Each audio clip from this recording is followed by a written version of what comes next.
Hello friends, welcome back to my channel. मैं हूं आपकी फ्रेंड वर्षा। फ्रेंड्स, आज की इस वीडियो में हम बात करेंगे बीएड एंट्रेंस एग्जाम के कॉमर्स के प्रैक्टिस सेट की। फ्रेंड्स, ये प्रैक्टिस सेट हमारा बाइलिंगुअल है। आप लोग बहुत टाइम से परेशान हो रहे थे, रिक्वेस्ट कर रहे थे कि हिंदी इंग्लिश में बनाया जाए, तो ये क्वेश्चंस हिंदी इंग्लिश दोनों में ही हैं, तो आप लोगों को कोई प्रॉब्लम नहीं होगी।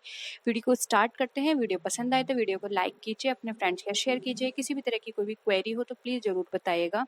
स्टार्ट करते हैं। फर्स्ट क्वेश्चन है, out of 4 points which is not an economic activity, यानी कि इन 4 पॉइंट में से आपको ये बताना है कौन सी इकोनॉमिक एक्टिविटी नहीं है। हिंदी वाले क्वेश्चंस यहाँ पर है। 4 बिंदुओं में से एक आर्थिक गतिविधि नहीं है, ये बतानी है। ठीक है, तो फ्रेंड्स, आपको ये पता होगा इकोनॉमिक एक्टिविटी क्या होती है और नॉन इकोनॉमिक एक्टिविटी क्या होती है।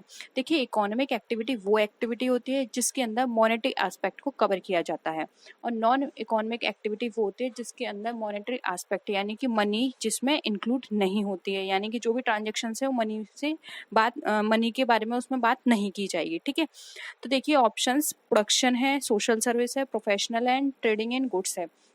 तो आप इजीली बता सकते हैं। देखिए, प्रोडक्शन में भी मनी की बात होगी, ठीक है, प्रोफेशनल में भी मनी की बात होगी, क्योंकि कोई भी अपनी प्रोफेशनल सर्विस देगा तो वहाँ पर वो उसके बदले में क्या लेगा, आपसे मनी लेगा।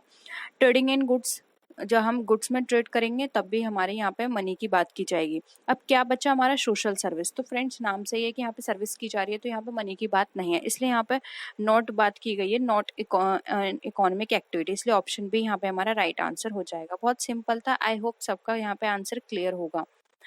नेक्स्ट है, which option is not a business activity. अब आपको बताना है इसमें से कौन सा ऑप्शन जो है वो बिजनेस एक्टिविटी का नहीं है।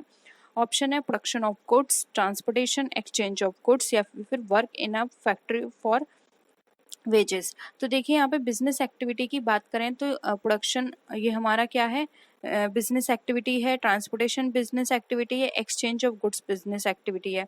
अब यहाँ पे कौन सी बिजनेस एक्टिविटी नहीं है, तो वो है ये work in a factory for wages. ठीक है, ये बिजनेस एक्टिविटी नहीं है, इसलिए ऑप्शन डी यहाँ पे हमारा राइट आंसर हो जाएगा। ठीक है, नेक्स्ट आते हैं,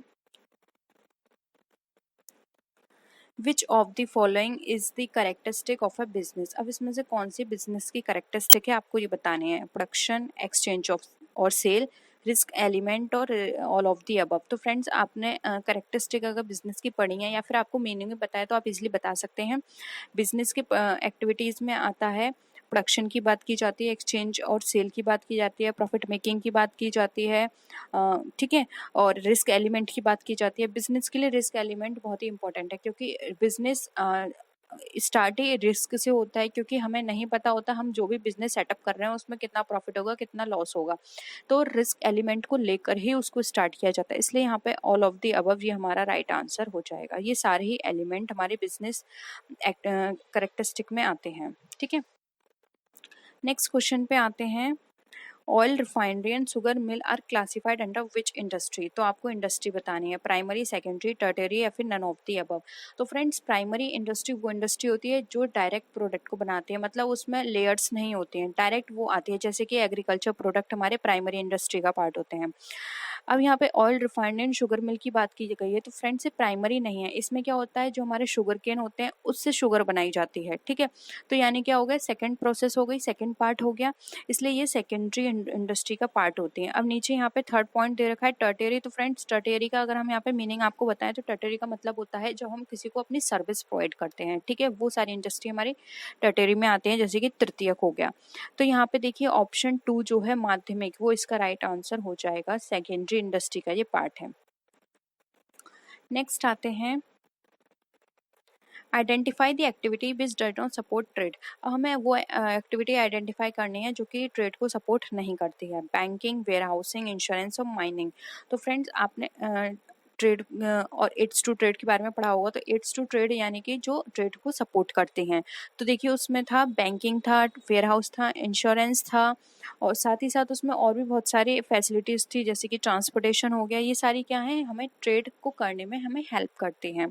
लेकिन माइनिंग हमारी कहीं भी हेल्प नहीं करती, इसलिए ऑप्शन डी यहाँ पे हमारा राइट आंसर हो जाएगा। नेक्स्ट आते हैं, किच इसकी नहीं थी हिंदी, सॉरी, लेकिन आपको बहुत सिंपल था, आई थिंक आपको समझ में आ गया होगा। इन विच ऑक्यूपेशन पीपल गेट सैलरी और wages in return for their world, यानी कि ऐसी कौन सा ऑक्यूपेशन है जिसमें हमारी जो सैलरी है और वेजेस है वो हमारे दी जाती है और उसके लिए क्या वर्ड यूज़ किया जाता है। एम्प्लॉयमेंट, बिजनेस, प्रोफेशन या फिर नन ऑफ दी अबव। तो फ्रेंड्स सैलरी और वेजेस हम यूज़ करते हैं एम्प्लॉयमेंट में, ठीक है, ऑप्शन ए राइट आंसर होगा। बिजनेस में हम प्रॉफिट एंड लॉस की इन टर्म यूज़ करते हैं और प्रोफेशन में बात की जाती है चार्जेस, क्या सर्विस चार्जेस हैं, ठीक है। फीस क्या है, इन वर्ड्स की यूज़ करते हैं, इसलिए यहाँ पे ऑप्शन ए हमारा राइट आंसर हो जाएगा।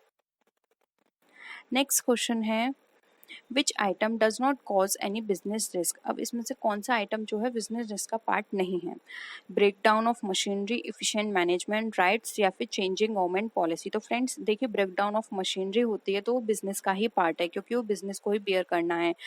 इफिशिएंट मैनेजमेंट भी बिजनेस रिस्क का ही पार्ट होता है, राइट्स भी बिजनेस रिस्क का पार्ट होता है। जबकि अगर यहाँ पे बात करें चेंजिंग गवर्नमेंट पॉलिसी की तो ये बिजनेस रिस्क ना होकर ये पॉलिटिकल रिस्क है, ठीक है। तो ऑप्शन डी यहाँ पे हमारा राइट आंसर हो जाएगा। नेक्स्ट क्वेश्चन है in which business the support service activities are categorise. अब किस बिजनेस के अंदर जो हमारी सपोर्ट सर्विस एक्टिविटीज हैं वो कैटेगराइज की जाते हैं। Commercial industries, primary industries, secondary industries या फिर टर्टियरी। तो फ्रेंड्स अभी मैंने आपको ऊपर समझाया था तो आप इजीली इसको बता सकते हैं। जो हमारी सपोर्ट सर्विसेज होती हैं वो हमारी किसका पार्ट होती हैं। सपोर्ट सर्विस हमारी हमेशा पार्ट होंगी यहाँ पर टर्टियरी सर्विसेज का, क्योंकि यहाँ पे सर्विस की बात करें। जबकि सेकेंडरी में हमारी जो जिसमें ज़्यादा प्रोसेसिंग होती हैं जैसे कि हमारे पेट्रोल हो गया या फिर हमारे माइनिंग हो गई, इस तरह की चीज़ें जो होती हैं वो हमारी सेकेंडरी में आती हैं। प्राइमरी प्रोडक्ट जैसे कि एग्रीकल्चर डायरेक्ट प्रोडक्ट आता है, ठीक है। और कॉमर्शियल इंडस्ट्रीज हमारी वो इंडस्ट्रीज होती हैं जिसमें हम कॉमर्शियल प्रोडक्ट की डिलीवरी करते हैं या फिर उनका ट्रांजेक्शन्स करते हैं, इसलिए यहाँ पे ऑप्शन डी हमारा राइट आंसर हो जाएगा। नेक्स्ट क्वेश्चन आता है in business why it is essential to make a profit. अब बिजनेस में बिजनेस प्रॉफिट बनाना क्यों जरूरी होता है। It provides a return to investor या फिर it provides funds for future extension, it increase the reputation of a company या फिर ऑल ऑफ द अबव। तो फ्रेंड्स प्रॉफिट हम इसलिए भी अर्न करते हैं या फिर कमाते हैं बिजनेस के अंदर कि ये इन्वेस्टर को रिटर्न देने में हमारी हेल्प करता है क्योंकि उसी से इन्वेस्टर को रिटर्न दिया जाता है। सेकेंड ऑप्शन है provide funds for future extension. अगर हमें अपने बिजनेस को एक्सपेंड करना है, कहीं और ब्रांच ओपन करनी है, कोई बिजनेस में हमें प्लांट लगाना है, ये सब एक्सटेंशन के लिए भी हमें प्रॉफिट की जरूरत होती है क्योंकि अगर हमारे पास इनफ प्रॉफिट नहीं होगा तो अपने बिजनेस में हम इन्वेस्ट कहाँ से करेंगे, फिर हमें फर्दर लोन लेना पड़ेगा, वो भी हमारे लिए एक रिस्क का पार्ट हो जाएगा। थर्ड है it increase the reputation of a company. ये कंपनी की ऑफ कोर्स अगर किसी कंपनी का प्रॉफिट जो है वो इंक्रीज हो रहा है डे बाय डे या फिर हम ईयर बाय ईयर कहें वो इंक्रीज हो रहा है तो ये रेपुटेशन इंक्रीज करेगा। उससे ये होगा इन्वेस्टर के माइंड में कि हाँ इस कंपनी का प्रॉफिट बहुत अच्छा जाता है, हमें इसमें इन्वेस्ट करना चाहिए, इसलिए यहाँ पे ऑप्शन डी राइट आंसर हो जाएगा। नेक्स्ट है which of the following is a false statement. अब इसमें से कौन सा फॉल्स स्टेटमेंट है हमें ये बताना है। The scope of commerce is narrow than business, commerce includes trade and auxiliary to trade. Third है foreign trade is purchase and sale by the traders of the same country and fourth है traders serve as a link between producers and consumers. तो यहाँ पे याद रखिए false की बात की गई है तो देखिए फॉल्स यहाँ पर होगा ऑप्शन नंबर सी, क्योंकि यहाँ पे बात करें foreign trade is purchase and sales by the traders of the same country, जबकि ऐसी बात नहीं है, ये सेम कंट्री में ट्रेड इसका नहीं किया जाता है, इसलिए यहाँ पर ऑप्शन सी हमारा फॉल्स स्टेटमेंट है। नेक्स्ट है which of the following is not a management function. Planning, staffing, cooperating या फिर कंट्रोलिंग। तो फ्रेंड्स आपको मैनेजरल फंक्शंस पूरे याद होंगे, देखिए कौन कौन से होते हैं आप इनको याद कर लीजिए। पोस्ट, कॉर्ब, ठीक है, ये हमारे पोस्ट कॉर्म है, यानी कि planning, organising, staffing, directing, CO यानी कंट्रोल, आर से होता है रिपोर्टिंग एंड बी से होता है बजटिंग। तो देखिए यहाँ पर क्या नहीं है, यहाँ पे कोऑपरेटिंग नहीं है, इसलिए यहाँ पे ऑप्शन सी राइट आंसर होगा। तो फ्रेंड्स अगर आपको ये सारी चीज़ें पता होंगी तो आप एमसीक्यूज इजीली कर सकते हैं, ठीक है, इसलिए थोड़ा आप थ्योरी पर भी फोकस करिए। नेक्स्ट क्वेश्चन है फ्रेंड्स, देखिए पहले आप हिंदी में देख लीजिए, इंग्लिश में देख लीजिए इस क्वेश्चंस को। Policy formulation comes under which role. Top level managers, middle level managers, operating management या फिर ऑल ऑफ द अबव, यानी कि जो पॉलिसी फॉर्मुलेशन होता है वो किसका पार्ट होता है। तो यहाँ पर आपने ये ऑप्शंस देख लिए हैं। अब एक बार आप इस क्वेश्चंस को हिंदी में भी देख लीजिए। तो फ्रेंड्स, पॉलिसी फॉर्मेशन का पार्ट जो होता है वो हमारा टॉप लेवल का काम होता है, और उस पॉलिसी फॉर्मेशन को किस तरह से एग्जीक्यूट करना है और करवाना है, ये मिडिल लेवल का काम होता है। और उसको किस तरह से अगर हम कहें कि बॉटम पे उसका काम करना है, वो हमारा लोअर लेवल का काम होगा। ठीक है, तो यहाँ पर ऑप्शन ए जो है वो हमारा राइट आंसर हो जाएगा। आई होप यहाँ पे आंसर आपको क्लियर होगा। ठीक है, तो ये शीर्ष स्तर के प्रबंधक यानी टॉप लेवल मैनेजमेंट का काम है। नेक्स्ट है मैनेजमेंट इज डिफाइंड एज। अब मैनेजमेंट हमारा किस तरह से डिफाइन किया जाता है, ये बहुत सिंपल है, मुझे समझाने की जरूरत नहीं है, आप लोगों को सबको पता होगा। इसका जो आंसर है वो होगा सी, बोथ आर्ट एंड साइंस। ठीक है, नेक्स्ट क्वेश्चन है which of the below mention item does not follow the scalar chain. अब इसमें से कौन सा स्केलर चेन को फॉलो नहीं करता है? तो functional, divisional, formal and informal. तो देख, फंक्शनल जो होता है वो फंक्शन के बेसिस पे काम करता है, डिविजनल हमारा डिवीजन के बेसिस पे काम करता है, जिस हिसाब से हमने अपने बिजनेस का डिवीजन किया है, और फॉर्मल हमारा फॉर्मली वर्क करता है। जबकि यहाँ पे स्केलर चेन जो नहीं फॉलो करता है वो है ऑप्शन डी। राइट आंसर होगा ऑप्शन डी। तो ये है हमारा यहाँ का प्रैक्टिस सेट। तो फ्रेंड्स, ये थी आज की वीडियो। आई होप आपको आज के क्वेश्चंस पसंद आए होंगे। अगर वीडियो पसंद आए तो वीडियो को लाइक कीजिए, अपने फ्रेंड्स के साथ शेयर कीजिए, और किसी भी तरह की कोई भी क्वेरी हो या आप सजेशन देना चाहते हैं तो आप नीचे कॉमेंट सेक्शन में लिख सकते हैं। तो फ्रेंड्स, नेक्स्ट वीडियो में हम फिर मिलते हैं और भी अच्छी वीडियोज़ के साथ। तब तक के लिए बाय बाय।